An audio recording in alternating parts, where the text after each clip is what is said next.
Well,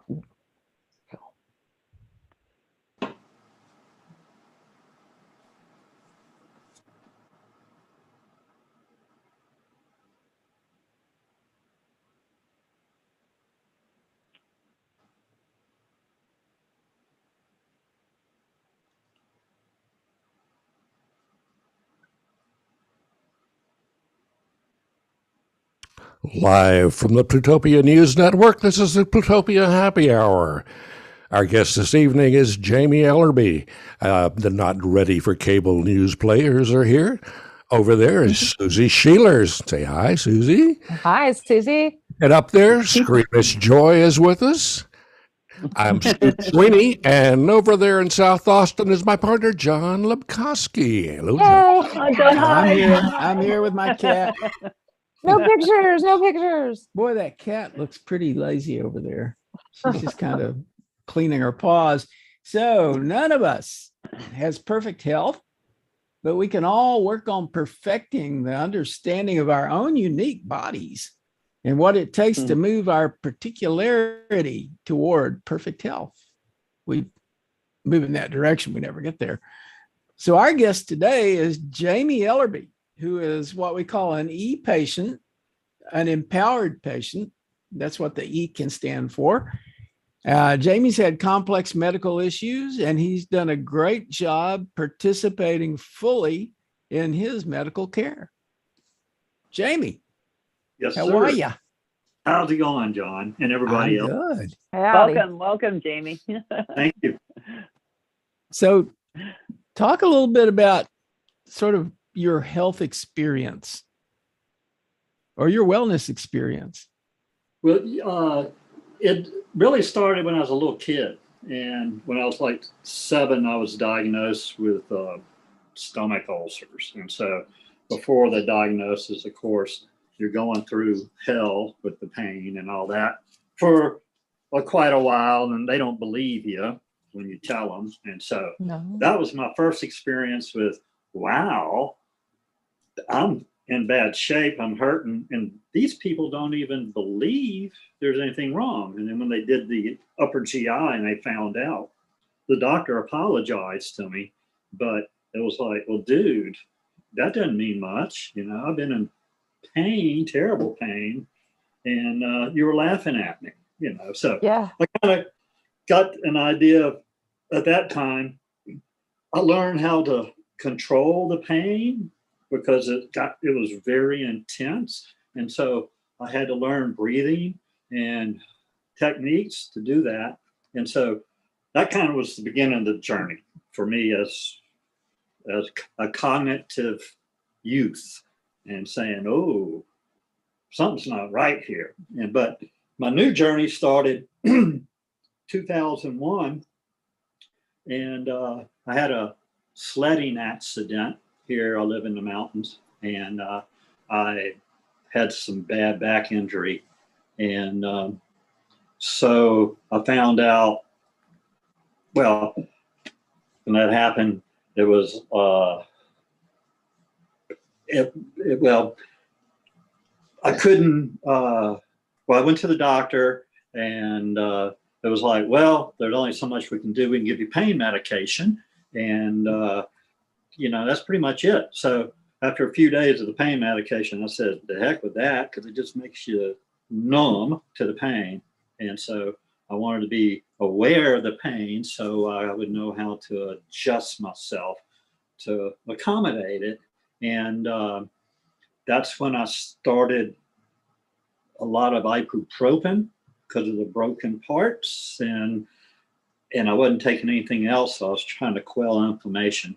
And then a couple of years later, I fractured my leg skin, and a couple months after that, I tore my PCL and ACL.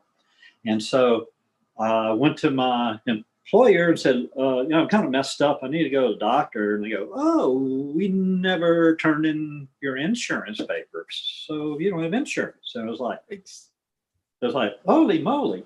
I was like, okay.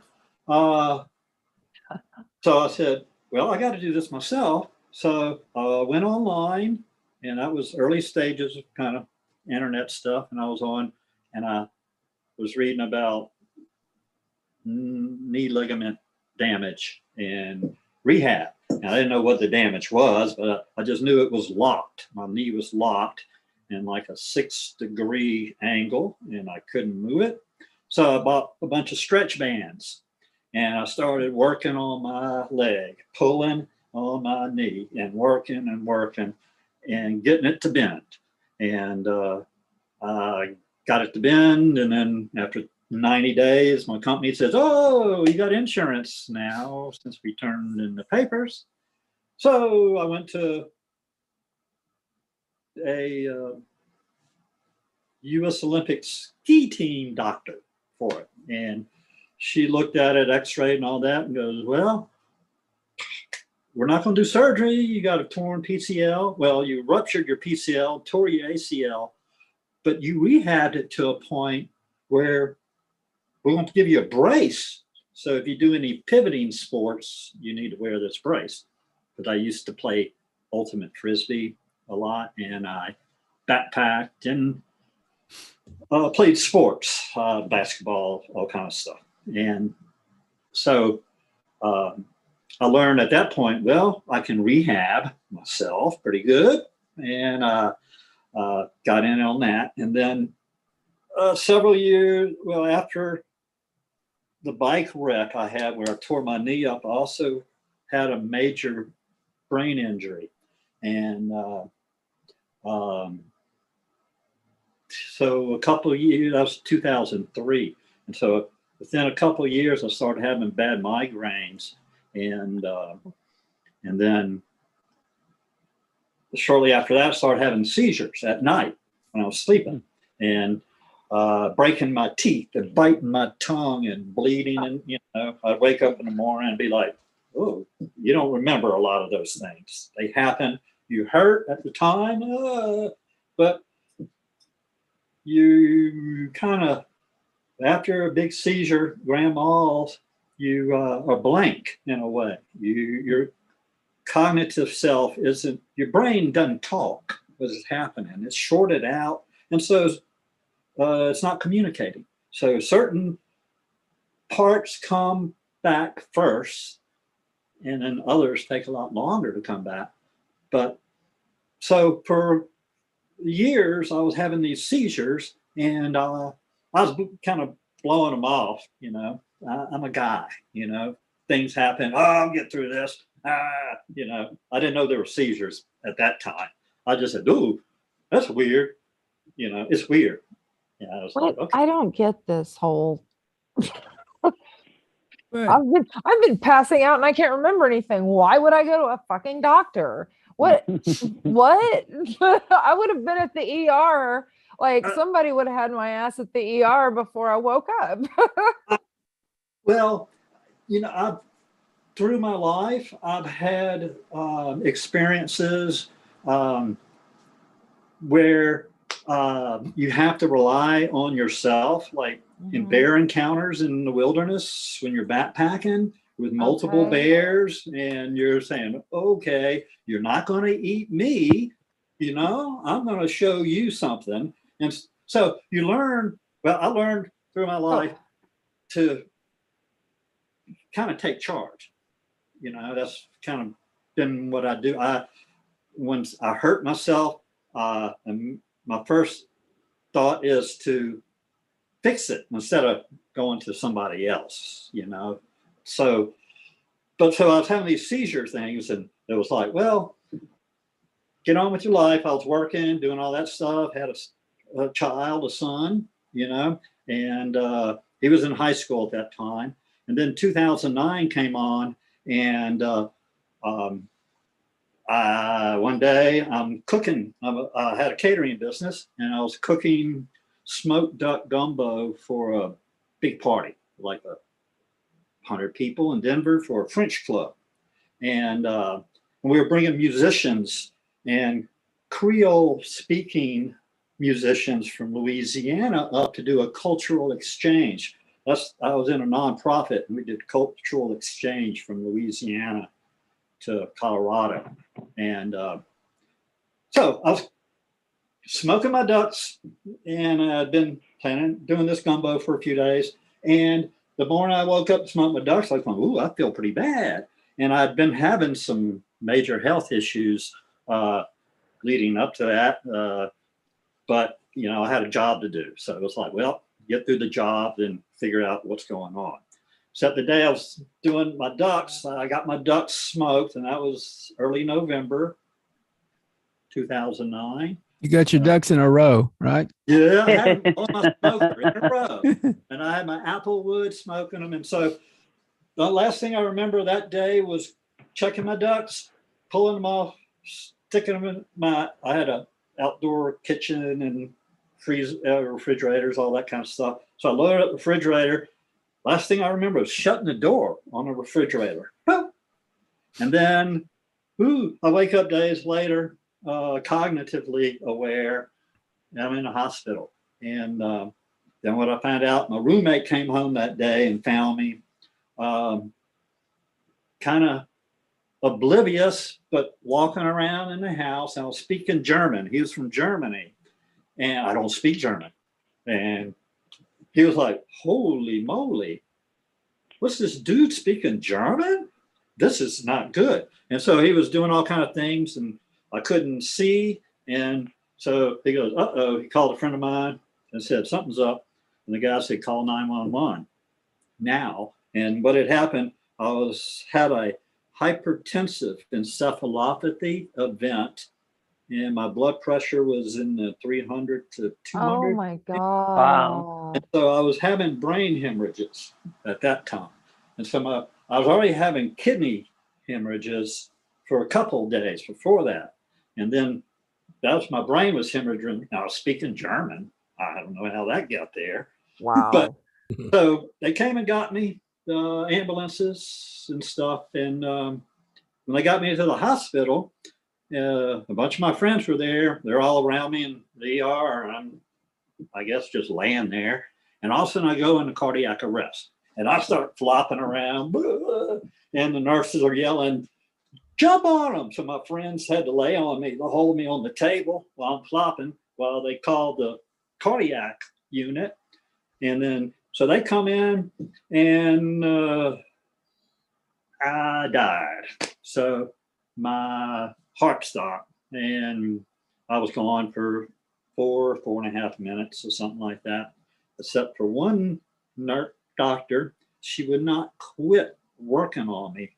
And then during that period, as I had my out of body experience thing, and then the feeling of getting sucked back down, screaming into your body because you know what to expect, and where you was pretty darn cool and enjoyable and relaxed and no Pain-free. Pain-free. That was it. Yeah. The first thing that came to mind. Heaven. That is heaven. I was in this space was, dude, man, there's no pain. And it was like, whoa, I'd have been in pain for 8 years, lots of it.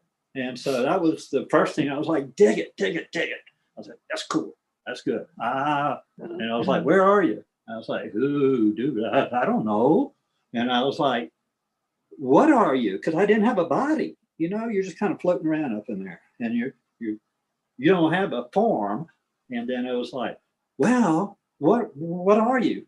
And then I was a smile. That's all I could envision was a smile. And I was like, yeah, I was home free. So I thought. And then the lights started going out, and they suck you back down and bring you back to life. And first thing you hear is the beep, beep of all the machines. And then you get hit like a train with pain again. And it's like, oh, I remember this stuff. Holy moly, here I am again. And you're really pissed off. You're really mad. And, but I was unconscious. You didn't really want to be revived, in other words. Right. I have a do not resuscitate order now. So that's in the system. But so I went through that, and you get out, and you're kind of on your own. You had brain, I was supposed, well, they told my family, get here. You got 24 hours to see him. And he's going to be gone. Brain hemorrhage, his heart blew up, his kidneys were ruptured. So my sisters came in. That's all I had. They came in, and in 24 hours, I didn't die. And I go, ooh, okay. And they said, well, he's going to be a vegetable when if he comes out of this, because look at his MRIs. And I was like, oh. So they're trying to figure out who was going to take care of me when I came to. And then that wasn't necessary after that point because I knew who was in my room. And so they booted me out of the hospital after a couple, 3 weeks, and with a gallon Ziploc bag full of medicine. And I go, here, good luck. You're on your own now, pal. So it was like, holy moly, okay, here we go again. So I was taking all this medicine, feeling terrible. And at that time, I also became homeless because I could not work anymore and I could not pay rent. So I got around. I had a pickup truck. I could live in the pickup truck. I was a cook. I'm a chef too. So I would, people, I could stay in their place and I'd cook them food, and do things that I could do like that. And so after I got my apartment and a lot of things happened, I had help from the county I live in Colorado, and they provided me with some health care. I was only supposed to live 6 months to a year, so it wasn't a lot they could do, give me all this medicine. So, but once I got... How long ago was that, by the way? 2010 is when I was rambling around on my own. That's a long 6 months, man. Yeah, from November after I got out of the hospital to I moved into my apartment here in July and of that year, and not this one, a different one. But so I said, I never begged on the street. I never did any of that stuff because I said, well, you got to utilize what resources you have and what you can get from the county or whatever. And so I did that and started thinking, well, these medicines probably aren't really good for me. So I started researching them, going on the internet, National Institute of Health, and looking up all these drugs.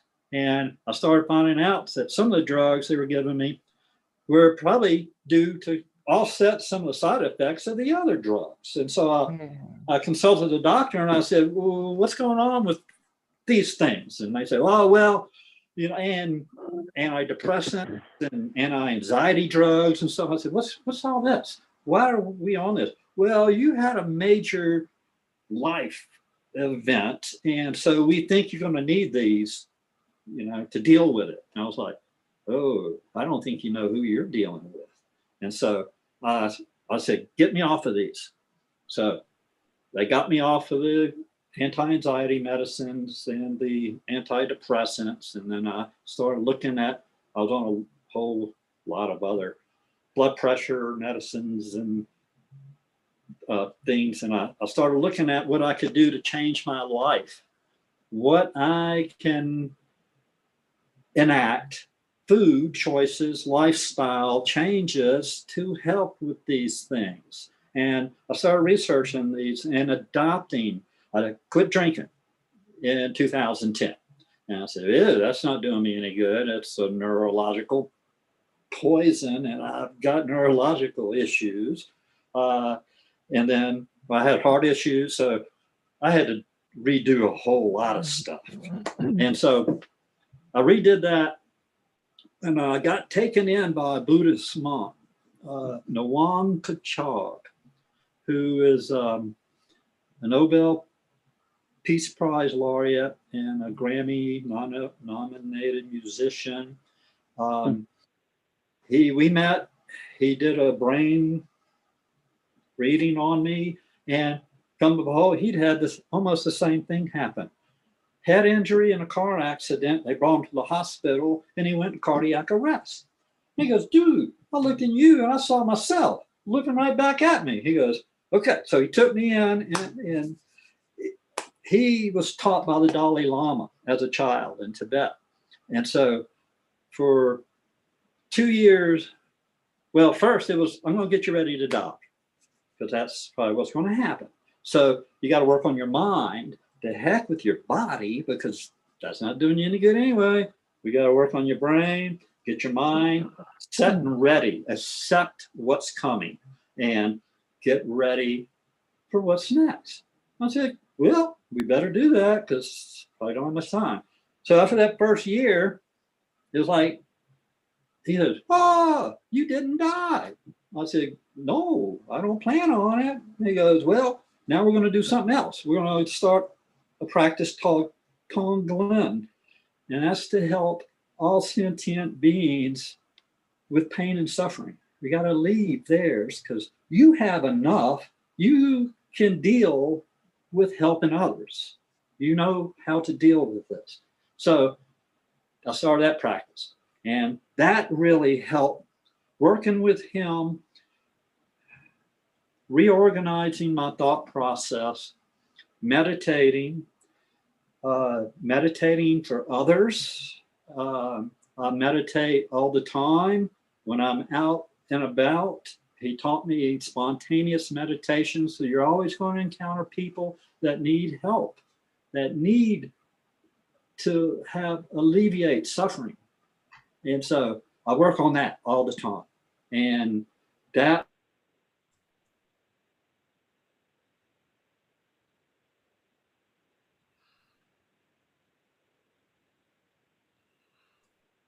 Am I the only one who's seeing that? We lost your audio somehow, Jamey. Yeah, it's a free. Oh, there you are. There it is. There I am. Well, so I learned working with No Wong in his practices, the Buddhist practices, that the center is not you. There's a lot of others out there. Everybody pretty much has a problem, lots of people. And so don't focus on yourself. You got to help others. And so with the Tonglen, that's what I've been working on. Then in 2013, I found a chronic pain group because I have migraines, cluster headaches, torn body parts.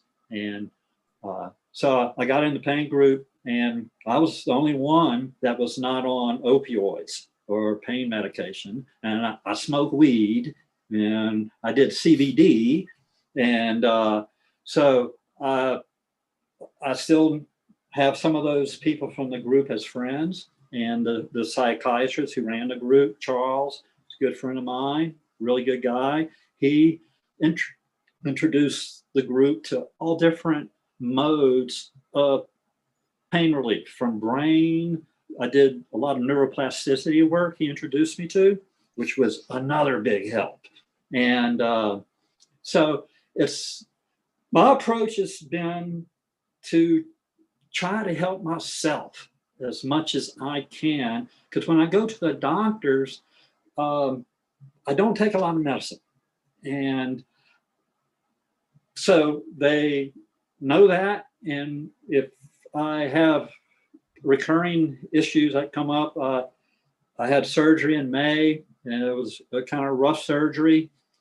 And I had to go back in the hospital. And then when I get out, for the last few months, I've had recurring syncope or fainting spells.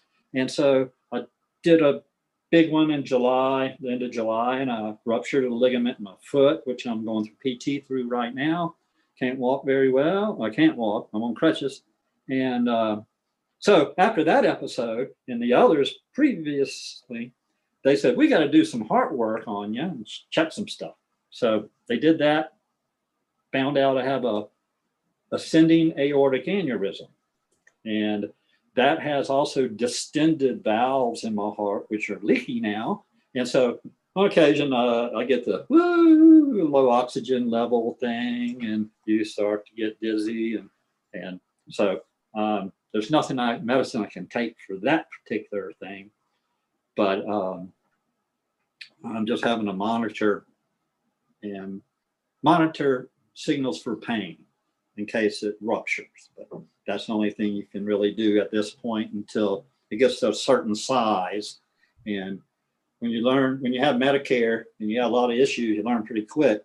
There's parameters they have to fall into to get help. So your aneurysm has to be a certain size before they try to repair it. And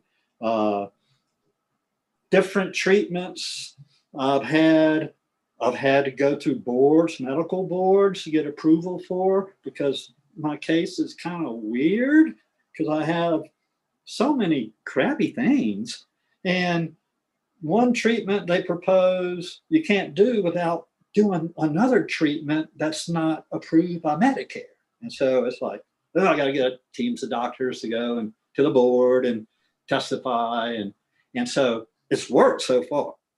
I've got good people behind me and my doctors.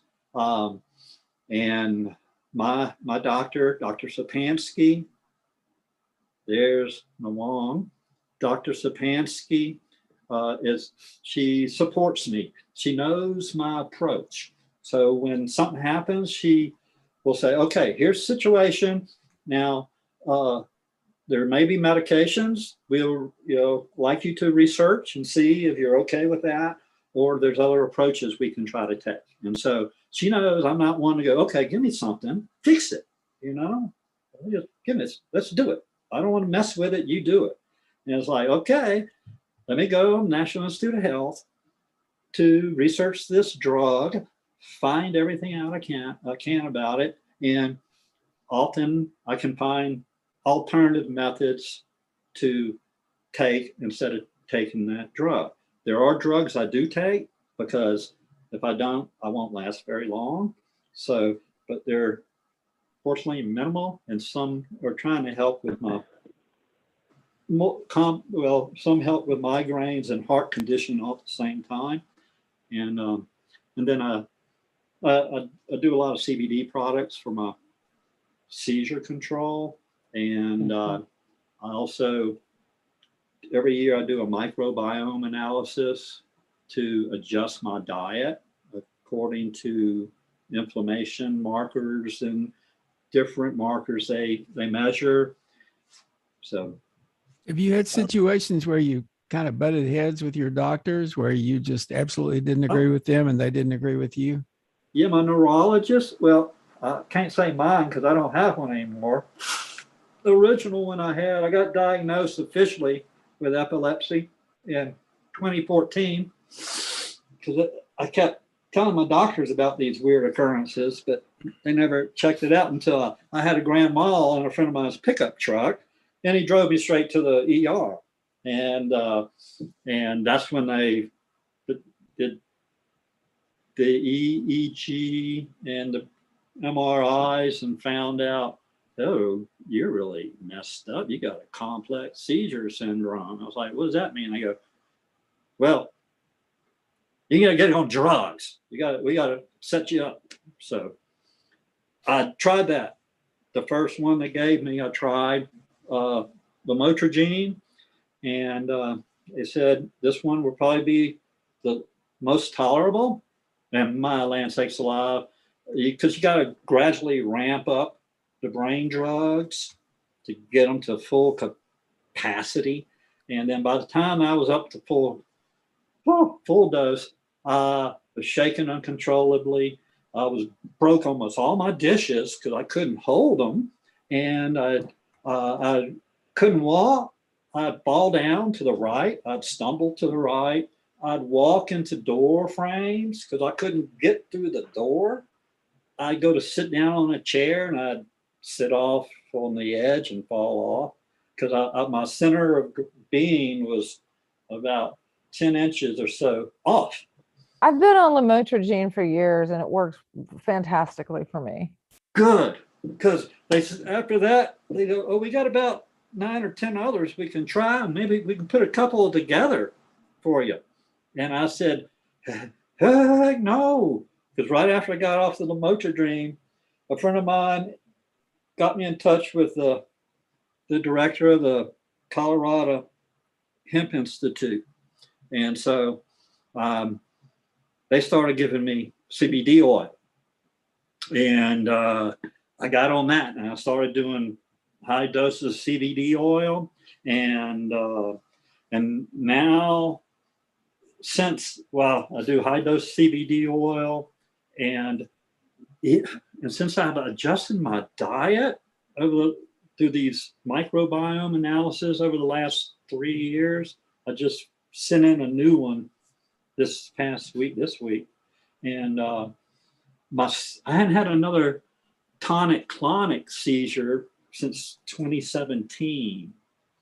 I've had, not unless they happen at night. And it could be because sometimes I wake up in the morning, my legs are cut and bruised, and I might be flopping around. I don't know. I wake up sometimes in the morning, and it's like, holy moly, I don't know. But as far as being with somebody that can tell me I've had one, I haven't been with anybody during a tonic-clonic. I have other like petite malls where I zone out, and people comment that I'm not paying attention to them, and because I'm off for a little bit. But so for the most part, I've been doing real good. Besides the last year, I tore my Achilles last December playing Frisbee. And then had a surgery in May for a different issue. And then tearing this ligament in July. That's been pretty much 11 months of being down, but not being able to walk has really been the big one for me because I can't drive with my epilepsy. So my main transportation is my feet. And now I'm on crutches and I can't go far. And I had a wheelchair for a while, but there again, you can't go too far. And so I miss hiking, and I used to walk for miles a day, just walking. Mm-hmm. It helps. I think it's kind of an important point. What we were talking about a minute ago, Susie is using lamotrigine, and it's working well for her, and it really was bad for you. And right, that's one of the crucial things about the whole concept of the e-patient. Everybody is different and responds to things differently, and it's important for if you're having, whether you have one condition or a complexity of conditions, as you do in your case, you have to get to know your body. And physicians, the best physicians, should work with you on that and should understand that you're the way that you handle things, the way that things happen with you, and the treatments that will be most effective with you may not be exactly the same as some other patients that they've worked with. I find that if you go in and you are articulate and knowledgeable about what is going on with you and you speak in their jargon, they put all the bullshit aside and realize they know who they're talking to. They know this person has been carefully, has been tracking their health, is in charge of their health. And when you tell them, hey, look, I'm on certain drugs, but I also use other drugs that I might not, may not work out with those legally necessarily, you do find doctors who will work with you. You do. Well, my first neurologist did, and she was great. She worked with me, and we had meetings every 6 months to go over things. And then she left for somewhere else, and I got a new guy. And my first meeting with him, immediately said, "You got to be on medicine." And I said, "Oh, wait, buddy, what medicines are you talking about?" He goes, "Oh, I don't know. We got a bunch of them we can try." And I said, have you tried any of these? And he goes, no. I said, so how do you know what my problem is? These medicines, the current seizure meds only work on about 20% of the problem with seizures. And that's why they work on some people and not others, because some people that 20% is effective. But there's also your astrocytes. There's there's a lot involved with your brain that they don't understand. And so I was talking to him. I said, look, I'm controlling my bad seizures with CBD right now. And when I asked some questions regarding some of these issues, he blew up and got really, what are you asking me these questions for? You need these drugs. You need to be on. And I said, no way, dude, I'm not. So get off your horse and get down. Let's talk about treatment options. What else I can do? And so he stormed out. That's the last I saw him. And that was several years ago. So I haven't asked for another.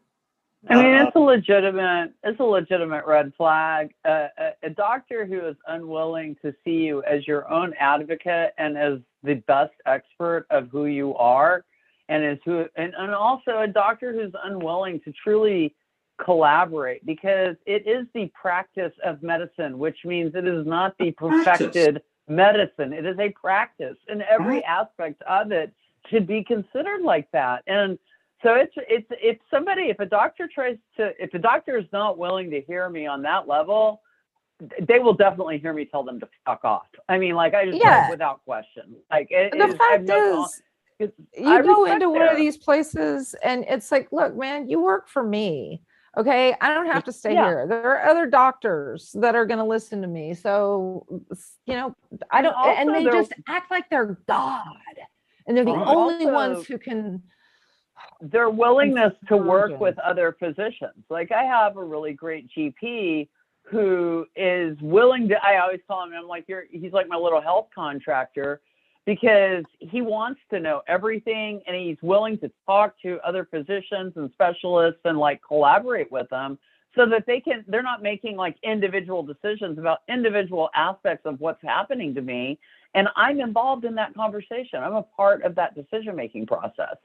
But I volunteered for the University of Colorado for a little over a year as a health mentor, and I worked with med students, and they're doing a new teaching method. They're using the Canadian model of they're teaching their doctors, nurses, PAs, pharmacists all together, and encouraging them to dialogue and to communicate regarding patient care. And so my role was, I had a group, and they took my conditions, and as part of what their focus was in their schooling, they would look at my conditions from their angle. And then we'd have meetings, and now they were tested on this stuff. I wasn't part of that. I was just every time I go in, we'd have a different topic to discuss on what, as a patient, how do I handle medicines? How do I handle day-to-day grocery shopping and care one time? It just changed depending on different topics. And that was the plan, to get the students aware that they're working with individuals, and it's not like, oh, here's a disease, you have this disease, so the treatment works for you, it works for everybody else. That's not. And now the personalized medicine thing is coming on with gene testing, and they're able to specify certain treatments. It's going to go a long way to personalized medicine. And that's kind of what I'm trying to do with my doctors, is is, you know, I'm very in tune to my body. I listen to it. I meditate on it. And I have found issues that I asked my doctor to check on, and they go, at first they said, no, it's going to be this thing. And then they x-ray MRI, and they go, oh, no, it's actually this thing, and we got to deal with it. So by being in tune and listening to yourself, that's why I don't always run to the doctor, because I'll stop. When I injure myself, I always stop. I breathe deeply, and then I do an assessment of what the injury is and how deadly is it. If it's not deadly, you know, I say, the heck with it. I can deal with this, you know, resetting my foot or whatever needs to be done. If I cut an artery, I'm going to the doctor. But there are a lot of people though who are immunocompromised, or like I'm on blood thinners. You know, there are reasons that you need to go ASAP. Well, sometimes certain people have issues that they need to deal with. They took me off. I mean, the idea of holistic medicine is amazing, but I think that includes some Western medication in my case. It should. It absolutely should. You gotta. The problem is not so much holistic medicine's inclusion of Western. It's Western medicine's exclusion of holistic. Right. That, I mean, that's really where the issue is. And I was curious because you talked about, you know, food-based health and kind of your diet and how that impacts your health. I went to a plant-based culinary school that was focused on health supportive eating. And we looked at, we studied different modalities. And I was curious, like, in the way that you practice food-based health, like, do you follow any particular, you know, like macrobiotic or something of that nature, or is it just really geared towards your sort of individual dynamic, I guess? Well, I go to a company, it's called Biome, Biome, and they were started at Los Alamos Labs, the national laboratory, and it's scientists there that did gut research. And so after years of research, they started coming up with tests where they could find out things happening in your gut. And so, and they're connected through the government to universities throughout the world. So when you send in a sample, you get you have a web page, and you go to your page, they list everything they find in your gut. Every bacterium, virus, yeah, that's interesting. Fungus, everything. I found out I have viruses to 4 plants. I have viruses to melons, tomatoes, green beans, and hemp seed. Wait. Oh no! When you say viruses too, are these like just dormant things that will set? Yeah. Go ahead. They're in your gut, and then when you eat those products, you're triggering it. Inflammation. Yeah, you're triggering inflammation. Where they start. And so they give you a breakdown of everything in your gut. They give you a breakdown showing what foods you have to avoid, what foods you minimize, which foods you enjoy, and your superfoods. And then they tell you why, due to metabolites, because everything we eat gets metabolized.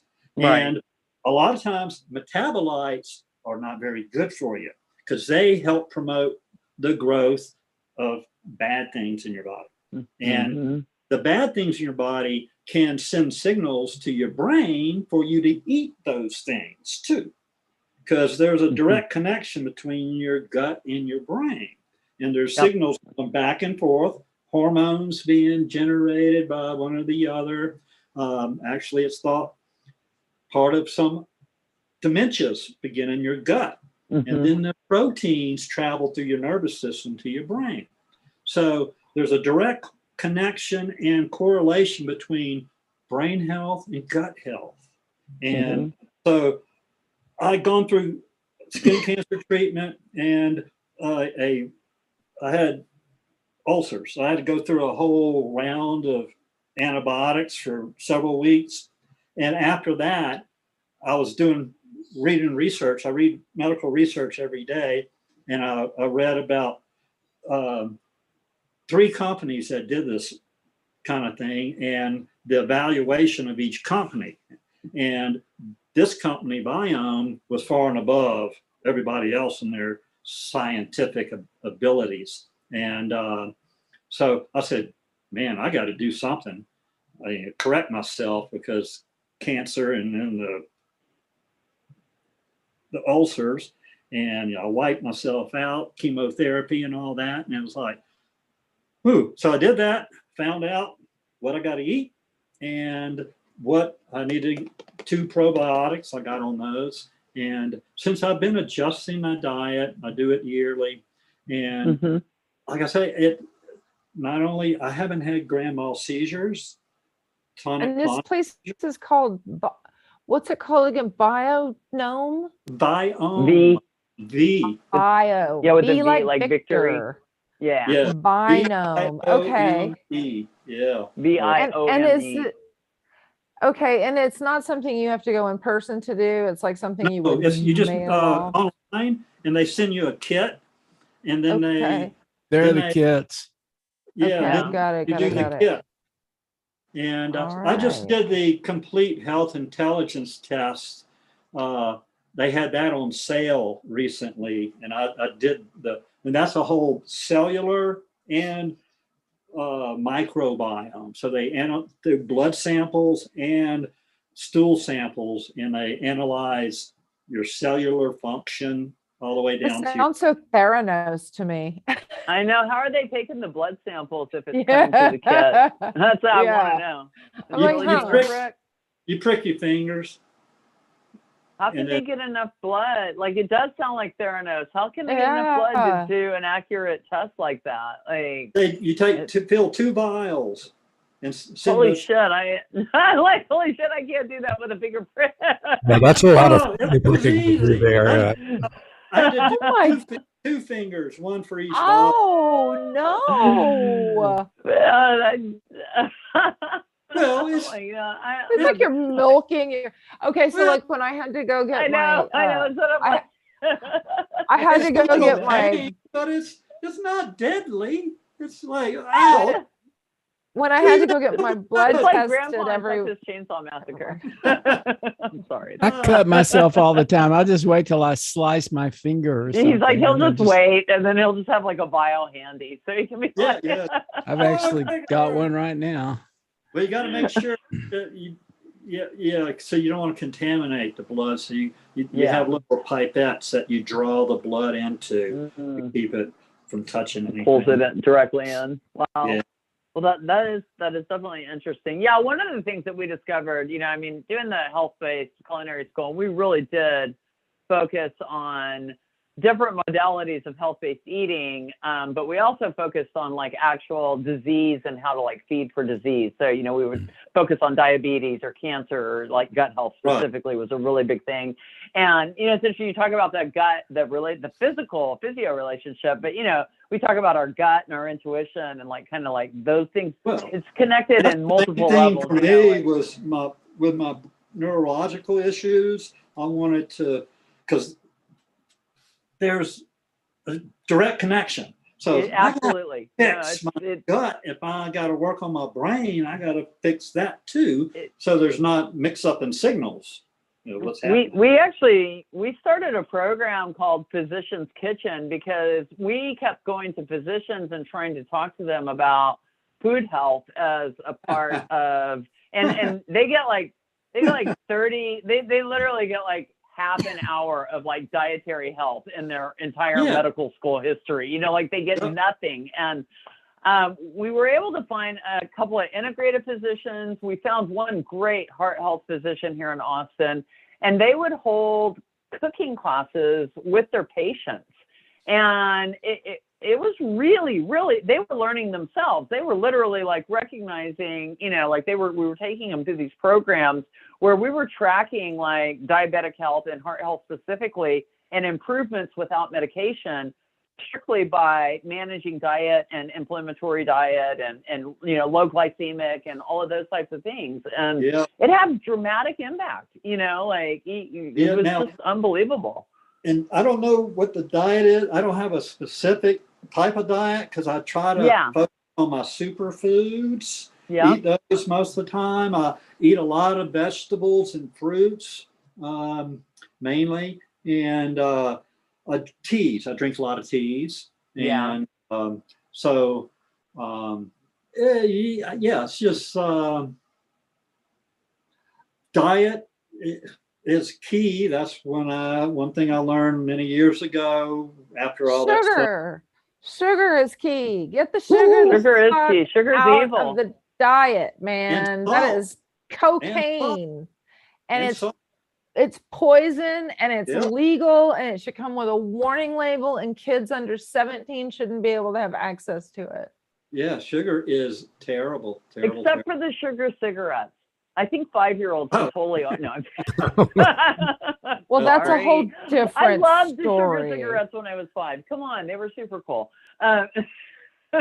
Jamey, you were talking about your using marijuana and the CBD oils, and when you mentioned that to doctors, what kind of reaction did you get from? Did you find some doctors really didn't have a clue, and some were open to that? Well, I've most of my doctors really haven't encountered a whole lot of patients, I guess, openly saying, "Hey, I smoke weed and I do CBD, and I even do some other things for mental health that are now decriminalized in Denver." And it's a living thing. And Detroit. That I can get. Tell them, dude, my sodium magic. So they go, oh, because I don't sleep a lot because of my pain issues, and I hurt all the time. I have sleep tracker and all that stuff. I might get between 0 and 15 minutes of sleep, deep sleep most nights. So if I do a little mycelium treatment the night after, I'm sleeping pretty good. I get hours of deep sleep. So I've never had a doctor one time I've had a doctor have an issue with me. I've always been straight up. Even when I go to the ER, they always ask, do you smoke? And I'm like, I don't smoke cigarettes. And they're like, okay, that means you don't smoke. And my mom has even been at the ER with me, and she's like, what do you mean? And they're like, well, we're checking for certain types of, poisons, and weed doesn't have that. Right, exactly. Well, and I just got on the registry here in Texas not too long ago, and had to go see a pain specialist for neuropathy for shingles. And I brought, here's me, I'll put it up. I brought my medication with me, and he took it like I brought him the ring from like Mordor. He was like, I've never seen this before. Like, he was like, oh my gosh, like this is the first time anybody's ever showed it to me. I told my doctor about you, and he was like, I thought they defeated that bill. And I was like, she has it at her house. Right here, real life. It's a prescription. It's real, and I'm proud to have it, and it is helpful. It is beneficial, and we shouldn't have to fight for beneficial medicine when all the other medicines. Yes, beautiful. Yes, I have that in the other room, but I can't. I'm not going to show that on video. Well, in Texas, it's a big deal. In California, my wife was diagnosed with MS, and we went to her Kaiser doctor, and he said, "You're fine. We'll get you a medical marijuana card." So she got on that. But when we moved to Texas, we got a new neurologist for her MS treatments, and immediately wanted to know if there's any way. We kind of figured it wasn't possible if there was any way to get medical marijuana, and he just like, well, we can't talk about that, and she encountered that constantly. And have y'all figured that out yet? Because I've found that Yeah, getting a there are prescription physicians. for Marinol works just Mhm. fine. If you get a Wow. Marinol prescription, then you have a reason to have THC in your system. And why would you need a Marinol prescription? Because you get sick from all of the medicines you're taking. I didn't Yeah. realize that Lagunitas is making beer with cannabis infused beer. Hey, man. Now, Yeah. that's I pretty had a interesting. cannabis infused soda pop one time, and nothing in my life has made me higher. I literally had to like stop the world. I was like, oh my God. This is I mean, so we have them around everywhere. a friend of mine, Justin Hall, has this thing, bud.com. Bud.com. Nice. Of course, this is in California, but this is an interesting Well, way to see kind of like what kinds of things people are coming up with, you know? just like Yeah. 5 miles up the street, they broke ground for the big, gigantic medical marijuana dispensary, That's the compassionate use program. So, and that's in Bastrop. They are building like a 200,000, or I don't know. It's like I make up numbers, so please check me for all of my details. But it's right up the street. It's up on 969, and it's going to be like a huge facility for production of medical marijuana. And Man, if I was like Tiffany's or something, I would so start making like stash boxes for Christmas, like really nice, you know, like Yeah. James Avery, like your own little grinder that's all silver, has your name plate on it. Oh my God, they could make so much money. Girlfriend, let's just do it. S&S Silver, let's get it going. Come on. Okay. Realistically speaking, though, this being Texas, and the guy that's in charge of the whole hemp growing process, Sid Miller, Sid Miller. the least knowledgeable person that there is. You know, he is trying to get money from the state so he could get enough inspectors to go out and make sure they aren't growing evil marijuana in the hemp fields. Evil, I know them.